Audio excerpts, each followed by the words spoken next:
Hi friends, அனைவருக்கும் வணக்கம். இன்றைக்கி ராகி அடை எப்படி செய்யுதுன்னு பார்க்கலாம். சொல்லித்தரேன் நான் ரெடி. கற்றுக்க நீங்கள் ரெடியாக வாங்க, வீடியோக்குள்ளே போகலாம்.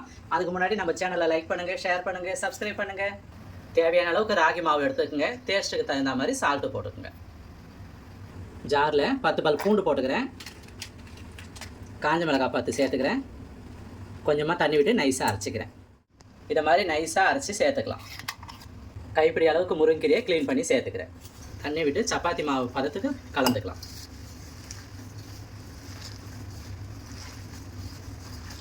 இந்த அளவுக்கு பிசைஞ்சு வச்சுக்கலாம். வானல் சூடு பண்ணிக்கிறேன். ஆயில் ஊற்றிக்கலாம். வாழையில் எடுத்துக்கங்க. லைட்டாக தண்ணி தேய்ச்சிடுங்க. கொஞ்சமாக மாவு எடுத்து பால் மாதிரி உருட்டி இலையில் வச்சு மெலிசாக தட்டுங்க. எண்ணெய் சூடாகிடுச்சு. எண்ணெயில் போட்டுடலாம்.